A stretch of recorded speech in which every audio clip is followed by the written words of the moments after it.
자, 그러면 우리가 곤충을 사육하는데 가장 핵심적인 것이 어떻게 사육할 것인가, 플랜, 계획입니다. 그 계획을 어떻게 잡을 것이냐. 첫 번째 사육 계획은 곤충 사육을 시작하기 전에 먼저 계획을 수립하는데, 이제 일반적으로 곤충 사육을 그냥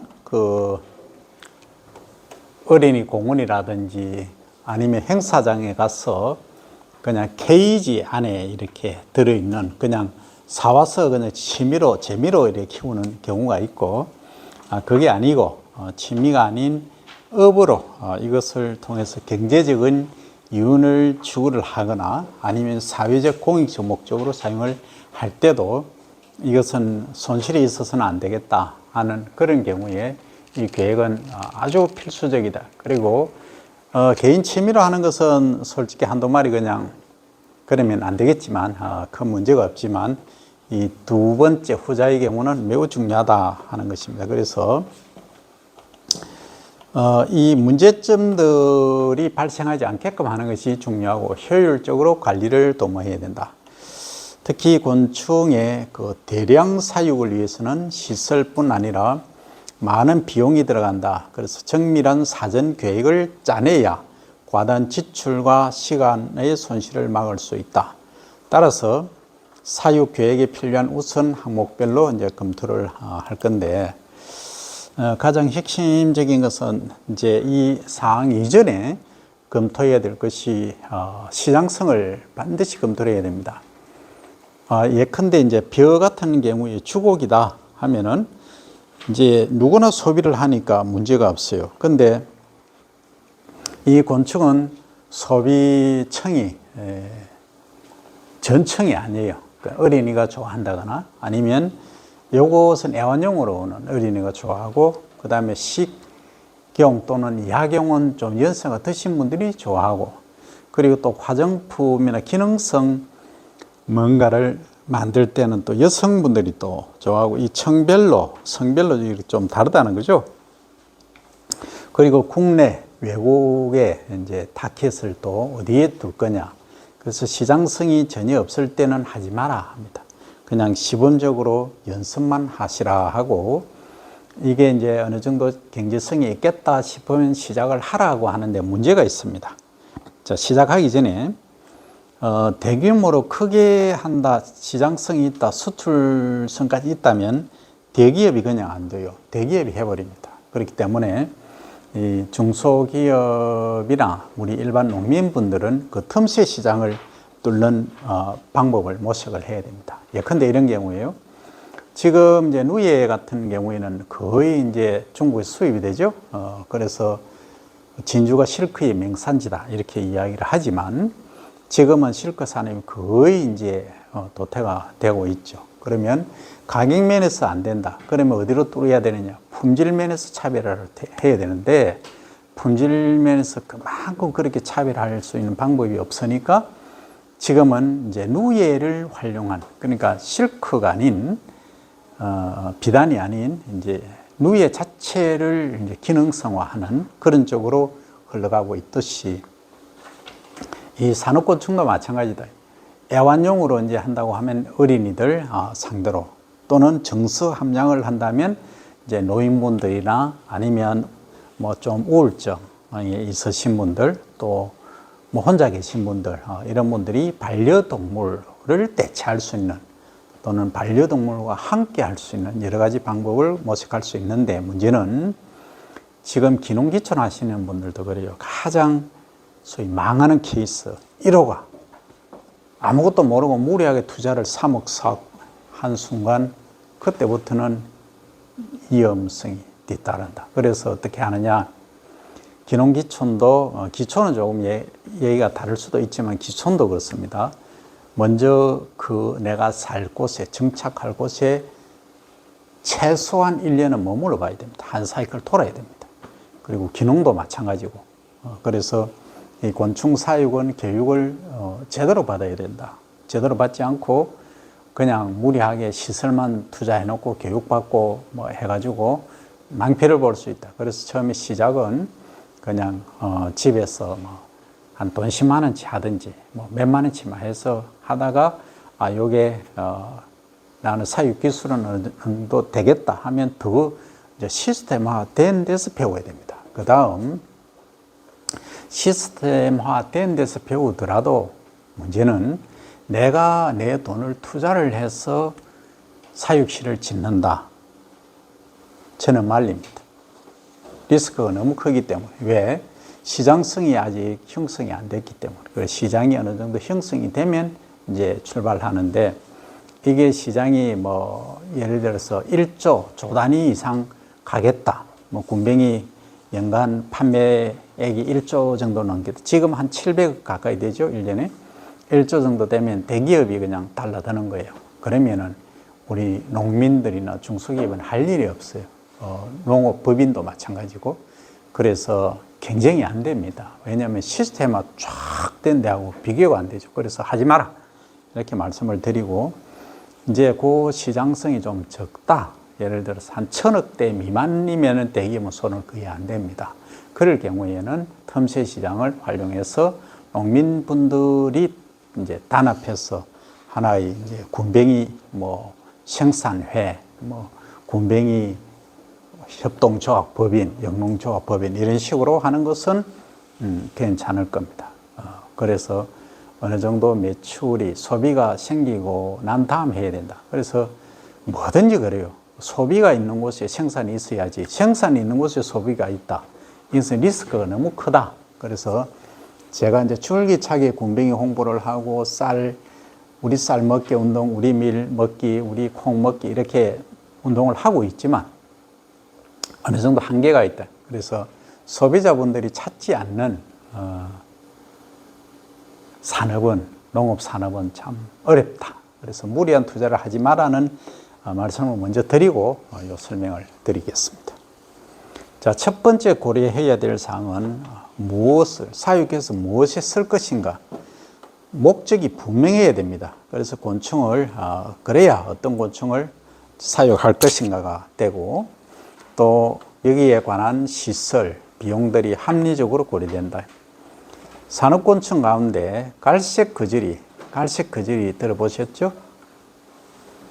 이것은 사료용으로도 쓰고 식용으로도 가능한 경우입니다. 이 일명 이제 거즈리라고 하죠, 그죠? 예. 그래서 만일 용도 설정을 처음부터 제대로 안 하면 나중에 판로를 찾기 어렵다. 그래서 용도별로 사육 과정에서 요구되는 것이 다르기 때문에 그러하죠. 그러니까 이제 이렇게 갈색 거즈리를 사육하는 경우, 그 다음에 흰점박이 꽃무지를 사육하는 경우, 장수풍뎅이를 사육하는 경우, 동충 하초를 생산하는 경우, 동해덩이를 다 다르다는 거죠. 그래서 그 기본 원리는 거의 비슷하지만, 동충하초는 뭐 완전히 좀 다르지만, 나머지 사육하는 곤충 사육 시스템 거의 비슷하지만, 그래도 습도라든지 온도라든지 또 채반 뭐 여러 가지 용기 안에 사용되는 도구 다 다르다 하는 겁니다. 그 다음에 두 번째가 이전에 식용은 사람이 먹는 것이어서 시설과 공급 먹이 등의 제한이 엄격합니다. 그런데 사료용은 좀 더 유연성이 있다. 따라서 사육 전에 어떤 용도로 사육할 것인지 정확한 목표 설정이 필요하다는 거죠. 그래서 식용은 주로 이제 우리가 가장 많이 하는 것이 흰점박이 고무지 유충, 일명 한방명으로 제조라고 하죠. 그 다음에 장수풍뎅이도 하긴 하는데 이것은 주로 애완 곤충으로 많이 취급을 하고 있죠, 그죠? 예. 그 다음에 갈색 거즈리, 이것도 이제 양쪽에 다리를 걸치고 있다. 사료용, 식용, 양쪽 다 가능하다 하는 얘기죠.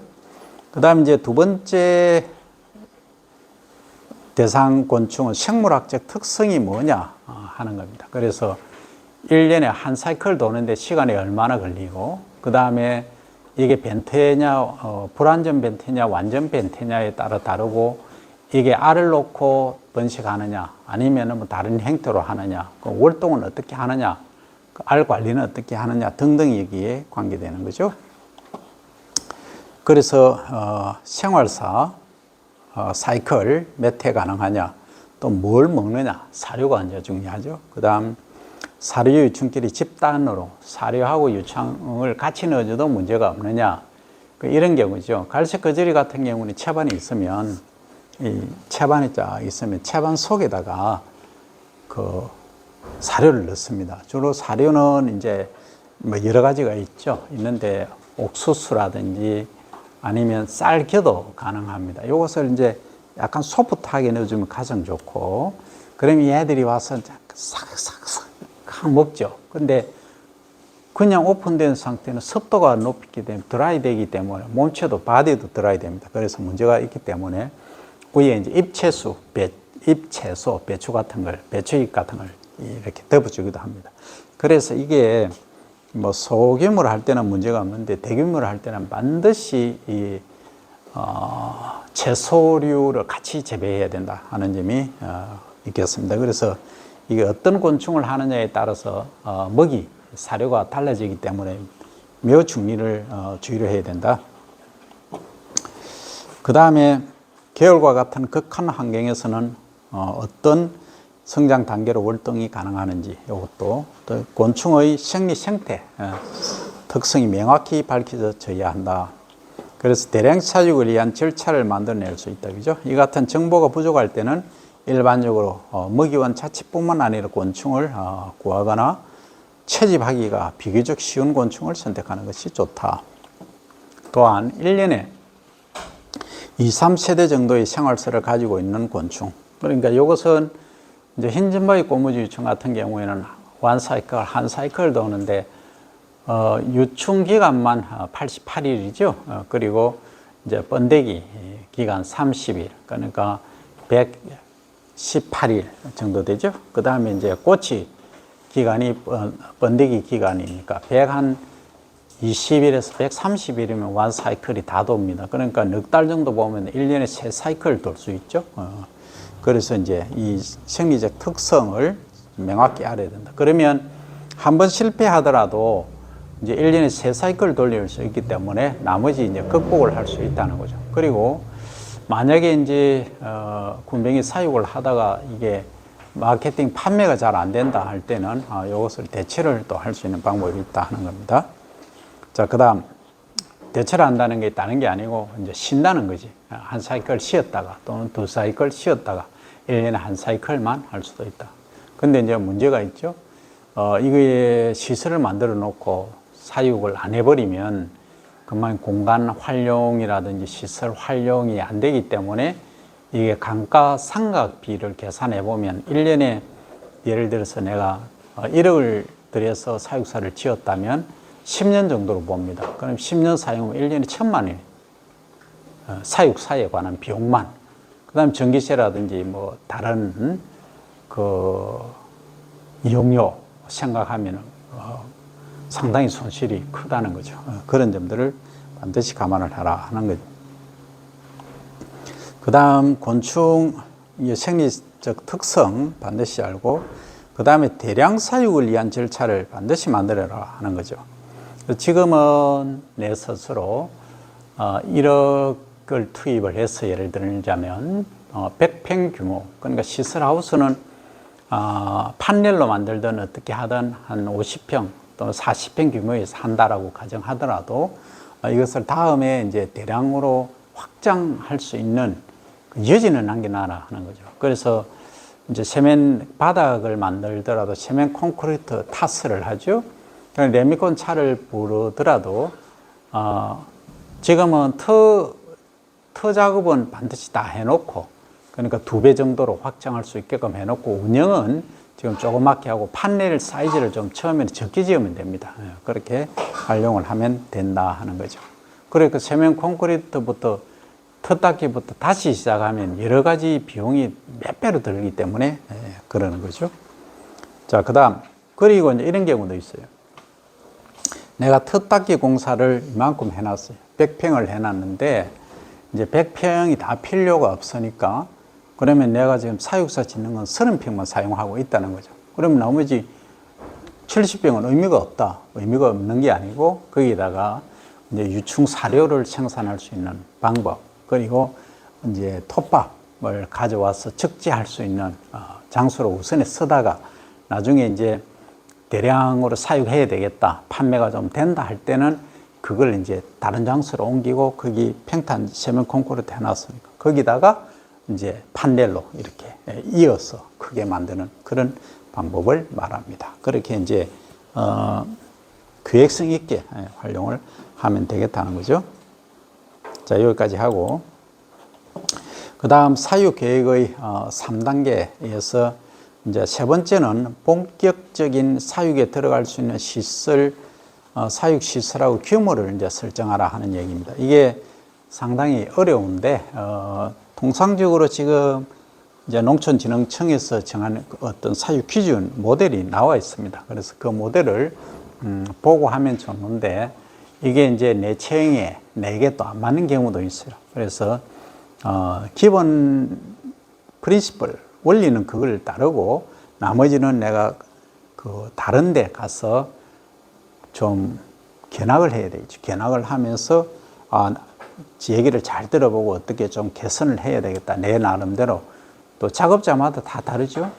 그러니까 A라는 시설을 한 데는 굉장한 이런 체계를 가진 분이 작업을 하니까 아주 조금 다단식으로 뭐 10단까지 이렇게 할 수 있도록 선반을 이렇게 해놨지만 나는 심도 약하고 나는 무리한 거 싫다. 나는 나이도 있는데 하는 분은 3단, 4단까지만 이렇게 할 수 있는 그런 것도 있고 그리고 또 이제 2명이 사는 경우, 혼자 사는 경우, 3명이 사는 경우 다 다르다는 거죠. 나는 혼자서 일해야 되는데 그럼 내가 뭐 저거 뭐이고 카트 밀고 다니면서 자 해야 된다.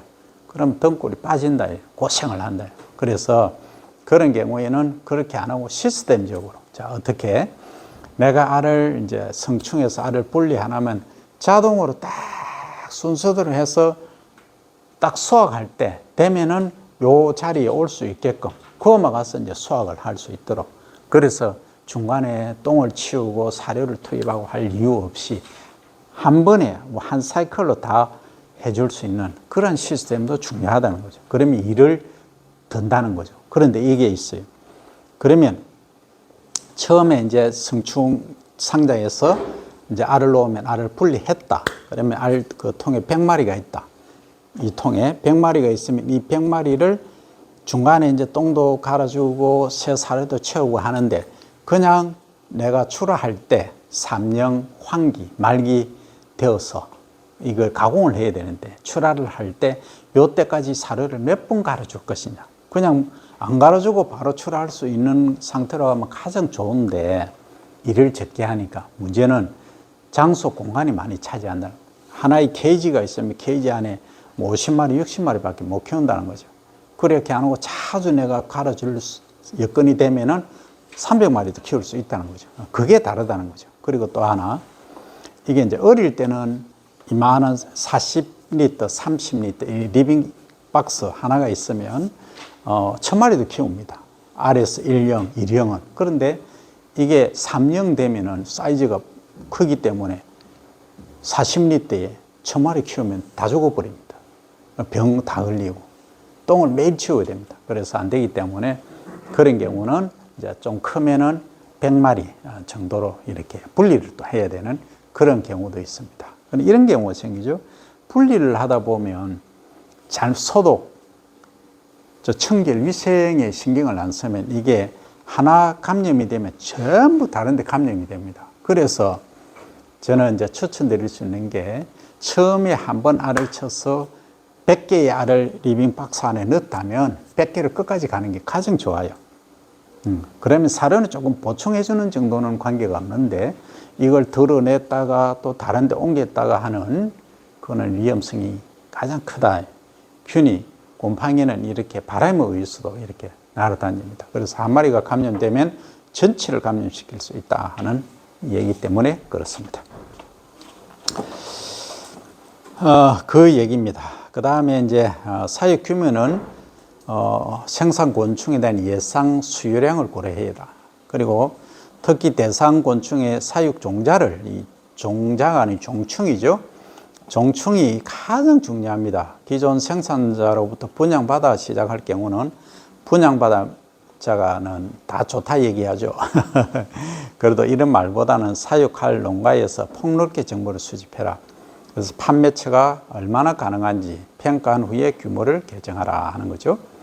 곤충이 밀도 높게 대량 사육 생산될 수 있다고 해서 단위 면적당 개체수 밀도를 높이게 되면 얼마 지나지 않아서 사육 집단에 질병이 발생할 확률이 높다. 질병 문제가 가장 리스크가 크다. 따라서 지속 가능한 사육과 생산을 위해서는 각 종마다 표준화된 사육법에 맞는 밀도를 유지하고 이를 바탕으로 시설 확장을 통해서 규모를 늘리라 하는 겁니다. 자, 그 다음에 이제 계획 네 번째, 계획 수립을 위한 사육 작업을 이제 분석을 해야 되는데, 최근 곤충의 사육 규모가 이제 커지고 있다. 근데 이제 중간에서 그만둔 데가 너무 많죠. 그래서 이처럼 어떤 곤충을 산업화하려면 장기간에 걸쳐서 그 곤충의 최적 먹이, 사육 밀도, 온습도 등의 조건을 명확히 해서 표준화해야 되는 것이 중요하다는 거죠. 최고급 선무다. 사육 기술이 표준화가 되면은 사육 계획에서 대량 정시까지 일정한 틀 속에서 각 작업 단위별로 어느 정도의 예산으로 얼마만큼의 노력이 필요한지를 계획하고 실행할 수 있다는 거죠. 그래서 작업 계획을 세울 때는 사육 작업을 크게 둘로 나누어 생각하는 것이 좋다. 첫 번째는 사육의 기본적인 작업으로 알박기, 체란, 알 넣기, 접종, 먹이의 교환, 유충 번데기의 횟수, 성충의 교배, 요 작업들이 이제 기본적인 작업입니다. 그죠? 이 작업들은 곤충의 생육에 따라서 제한받게 되므로 해당되는 날에 확실히 실시해야 하는 필수 작업이다. 두 번째는 사육의 보조 작업으로 재료의 준비, 사료의 조제, 용기 세척 및 소독, 사육실의 청정 유지 등으로 꼭 필요하지만 순서가 다소 바뀌어도 괜찮은 작업들이 되겠습니다. 그래서 이 두 가지 작업 구조를 잘 배분하면 능률적인 작업 계획이 세워질 수 있다. 이때 작업 능률을 높이기 위해서는 하루에 노동 중 비교적 단순한 작업과 복잡한 작업을 섞어서 배분하는 것이 좋다. 일을 하다 보면 단순하게 한 가지 일만 하면 한쪽으로 근육도 뭉치고 문제가 생긴다. 그래서 조금 약간 강도가 있는 일, 아니면 좀 강도가 적은 일, 강도가 있는 일이라고 하면은 주로 사료 배합을 한다든지 통에 사료를 담는다든지 이런 일들이 조금 힘을 많이 쓰는 일이고, 이제 강도가 좀 적은 일은